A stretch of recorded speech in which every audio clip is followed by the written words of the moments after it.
Agora, no mês de junho, você já deve estar no meio da sua preparação e passa a fazer cada vez mais diferença você conhecer o perfil das provas que você vai prestar.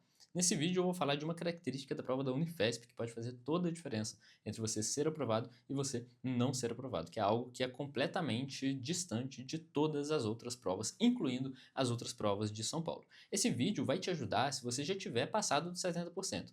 Se você estiver abaixo dos 70% nos seus simulados, nas suas provas, pode assistir os outros vídeos do canal, a propósito, já se inscreve aqui, mas não fica nesse, porque esse direcionamento não te beneficia. Agora, se você passou de 70%, aí sim, agora conhecer as provas propriamente vai fazer uma diferença grande no seu estudo. Se você não me conhece, muito prazer. Meu nome é Pedro Martins, eu passei em todas as provas de residência que eu fiz, atualmente faço residência em radiologia na USP, fui primeiro lugar geral na prova do Einstein, primeiro lugar em radiologia na prova da Unifesp, que é o que eu vou mostrar aqui para você. Então eu sei do que eu estou falando, eu conheço e usei isso a meu favor.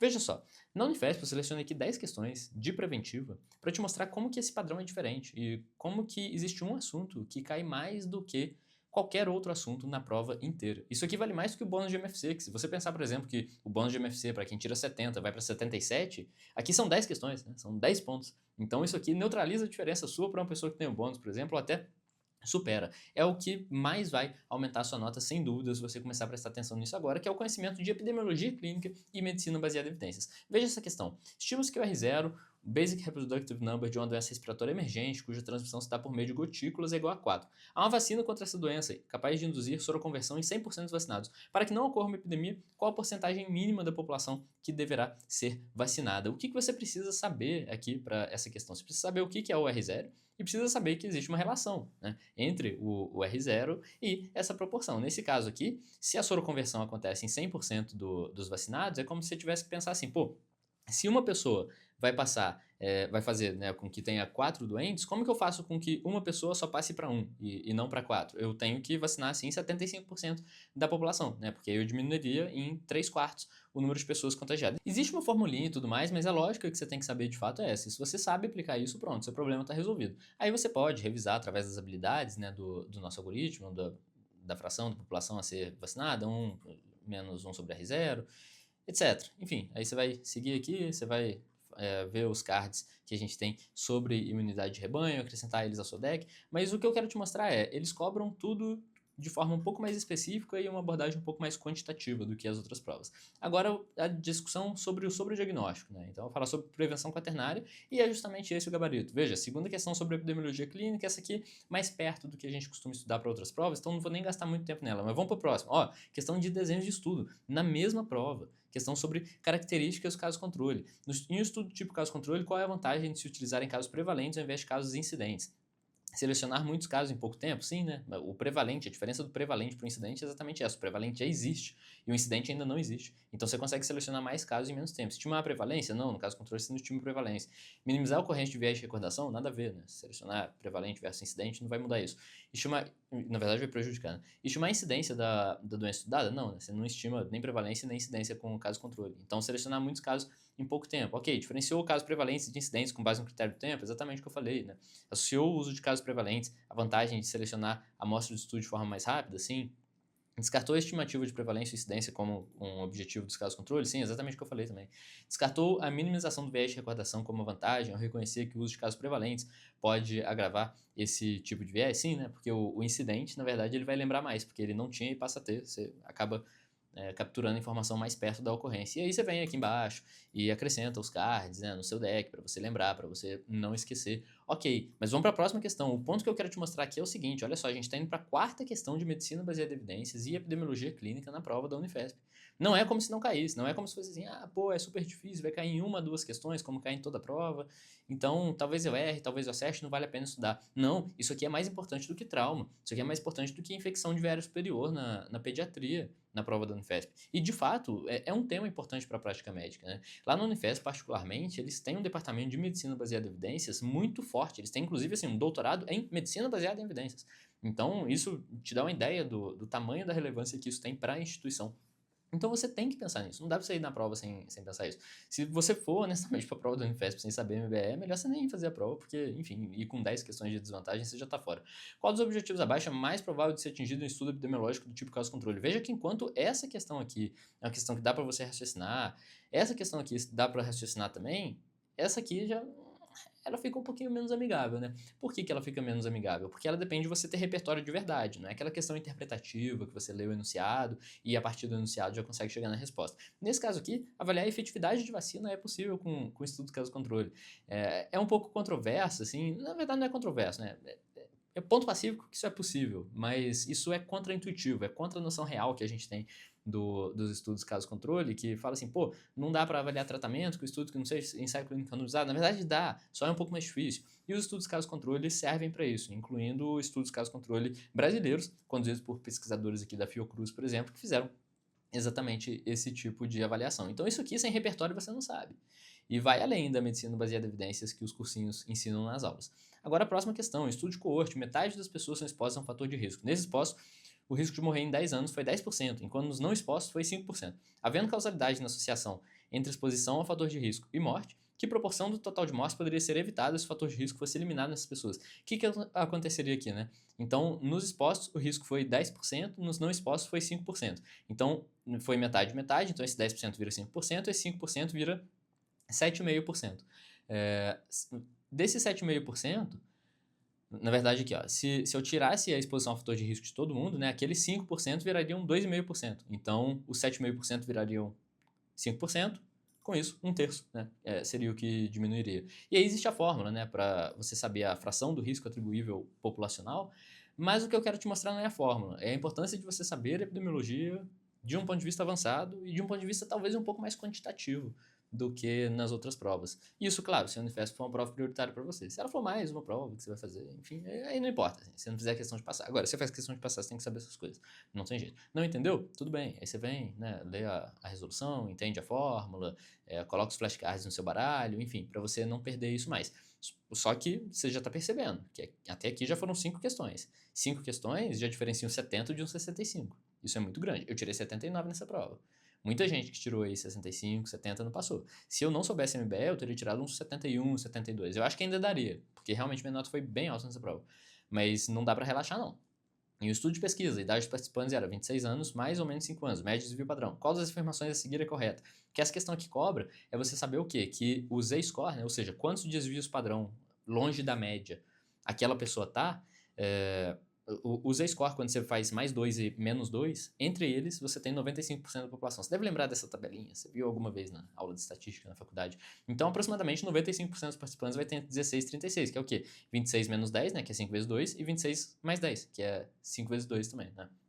Daí, entre 16 e 36 vai ter 95% dos participantes. Você precisa saber como se comporta uma distribuição normal. Se você não sabe, você não acerta essa questão. As outras você consegue eliminar se você souber o conceito. Mas veja que aqui, novamente, não basta você saber assim, o desvio padrão é uma medida de dispersão. Não, você tem que saber como ele se comporta, você tem que saber qual que é a diferença que ele faz de fato. Você tem que entender o conceito mais profundamente. Não é só falar assim, estudo observacional não serve para avaliar a intervenção, que é uma mentira, mas que as provas cobram sempre.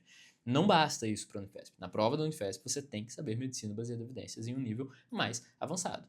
Agora, um quadro abaixo resume os resultados de um estudo epidemiológico sobre fratura de fêmur, considerando sexo e idade. Em relação à associação entre sexo e fratura de fêmur, a idade, com base nesses dados, é considerada uma variável o quê? Veja, aqui nós temos o risco relativo geral, que vai ser de 2, né? 5 versus 2,5. E aí, na idade menor que 50 anos, o risco relativo para mulheres é 0,5, ou seja, ser mulher aqui, nesse caso, até reduziu o risco de fratura. E na idade maior igual a 50 anos, o risco é 8 vezes maior, né? 16 versus 2. Então, o risco 8 vezes maior. O que isso significa? Que o efeito foi modificado, que a idade é um modificador de efeito.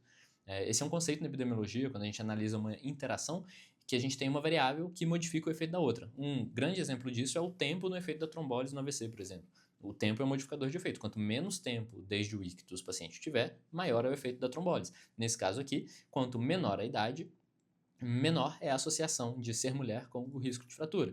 Esse é um conceito de epidemiologia. Tudo bem, dá para você deduzir, dá para você interpretar, talvez aqui dê. Só que como confundimento é uma coisa muito comum, né, de estudo de coorte, você fica com um distrator assim muito grande. Você acaba pensando assim, tudo é confundimento, então aqui vai ser confusão. E não, na verdade não é. Na verdade existem outras coisas que você precisa saber. E a Unifesp sabe disso. A Unifesp vai atrás desses conceitos e se pergunta assim, cara, não sei, como que eu posso enganar essa pessoa? Como que eu posso fazer a pessoa achar que ela sabe e, na verdade, ela não saber? Como que eu posso pegar as pessoas que sabem epidemiologia e MBE de uma maneira superficial, fazer essas pessoas errarem a questão para aumentar a chance de alguém que sabe de forma mais profunda entrar na minha instituição? É isso que eles estão pensando. Oitava questão, agora testes estatísticos. Analisou a obesidade, dieta e hábitos de exercício físico dos indivíduos de uma universidade. Qual o teste adequado para avaliar se o IMC, a variável contínua, né, o IMC médio, é o mesmo para consumo baixo e alto de gordura, variável categórica? Como que você compara uma variável contínua em 2 grupos com um teste state student? Tem que saber, se você não sabe, você não sabe. Aí essa é a questão. Aí depois fala, não, porque a prova da Unifesp é injusta, não, porque não, você quer chorão. Você sabe que a prova é assim. Já tem anos que eles cobram nesse estilo. Nesse ano foi metade da prova de preventivo. Você tem que saber. Você tem que saber como que você quer passar na Unifesp sem saber isso. Não dá. Em 18... essa aqui... essa questão aqui foi do mal. Mas tá certo. Os professores de cursinho aí choraram toda a vida com essa questão. Eles reclamaram pra caramba. Mas a explicação tá certa. Em 1854, o médico inglês John Snow investigava se havia associação entre a água fornecida por 2 companhias de abastecimento público e a epidemia de cólera em Londres. Suas palavras: os canos das companhias percorrem todas as ruas, entrando em praticamente todos os becos. Algumas casas são abastecidas por uma companhia e algumas pela outra. Em muitos casos, o abastecimento de uma casa é diferente das outras que lhe são vizinhas. Ambas abastecem tanto casas ricas como pobres, grandes ou pequenas. Não há nenhuma diferença, nem na condição social, nem na ocupação das pessoas que delas recebem água. Em termos epidemiológicos atuais, pode-se dizer que a situação descrita por Snow se assemelha às condições de um estudo, e aí a pessoa já vem, John Snow, ecológico, ou então transversal, foi como nasceu a epidemiologia, John Snow é sempre ecológico. Errado. Você vê que eles pensam nisso, não é? Os caras que estão fazendo essa prova, eles não são inexperientes, é gente que sabe muito de medicina baseada em evidência. Ele te deu um contexto aqui, e nesse contexto, o que ele cobra? Ele cobra o seguinte, olha só, eu quero ver se uma companhia ou a outra causa cólera, né? Se a água gerida por uma companhia ou pela outra está causando cólera. Nessa situação, o que acontece? O ponto central que ele ressalta nesse texto é que os grupos, as pessoas abastecidas por cada uma das companhias, não tinham nenhum fator sistemático que fizesse com que ela fosse abastecida por uma ou pela outra. É como se fosse um estudo o quê? Um estudo randomizado.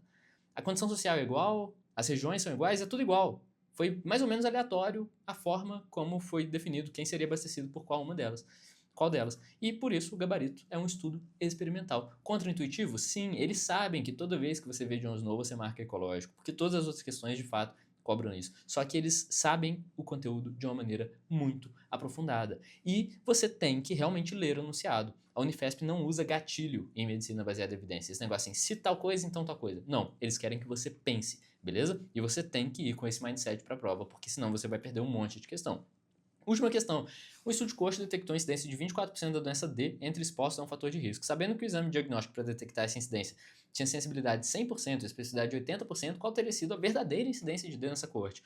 Veja que também é diferente, né? Ele não te dá, tipo, prevalência, sensibilidade, especificidade, pede valor preditivo positivo, por exemplo, que você já está cansado de saber. Na verdade, ele te dá aqui a incidência no final, que são os falsos positivos mais os verdadeiros positivos.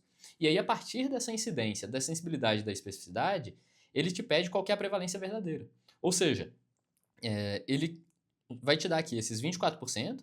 Se a sensibilidade é 100%, então todos os negativos são verdadeiros negativos, né, que são 76%, mas se a especificidade é 80%, nem todos esses casos positivos aqui são verdadeiros positivos. E aí eu vou deixar como tarefa de casa você aprender a fazer essa continha aqui, porque, enfim, não quero ficar fazendo conta no vídeo, mas a resposta dessa questão é que dos 24%, somente 5% são verdadeiros. Olha só. É uma coisa muito legal, né? Do ponto de vista de epidemiologia, de bioestatística. Dá vontade de aprender bioestatística para saber resolver esse tipo de questão. E você tem que saber de fato por quê. Porque a Unifesp vai cobrar. E tão importante quanto você saber reanimação neonatal, tão importante quanto você saber as condutas que você vai fazer numa anafilaxia, numa cirurgia, enfim, todas aquelas terapias oncológicas, é você saber esse tipo de conteúdo aqui. Porque a nota vai cair na prova da Unifesp desse ano. Se você não souber medicina baseada em evidências, você vai perder essas 10 questões. E se você perder 10 questões, a não ser que você domine todo o resto da medicina, lamento informar, mas não vai rolar. Beleza? Se você tiver interesse em um treinamento direcionado para as provas de São Paulo, com um entendimento profundo sobre cada uma delas, como eu fiz aqui, te mostrando as questões de medicina baseada em evidências da Unifesp, aponta a sua câmera para o QR Code que eu vou colocar aqui na tela agora, ou então vai no link que eu vou colocar na descrição, porque a gente está preparando no Prisma um intensivo São Paulo, em que a gente vai ter simulados autorais, seguindo o padrão dos nossos simulados mais recentes, inclusive o simulado mais recente foi um simulado voltado para a prova da Unifesp, com várias questões de preventiva no nível dessas questões que eu mostrei aqui para você.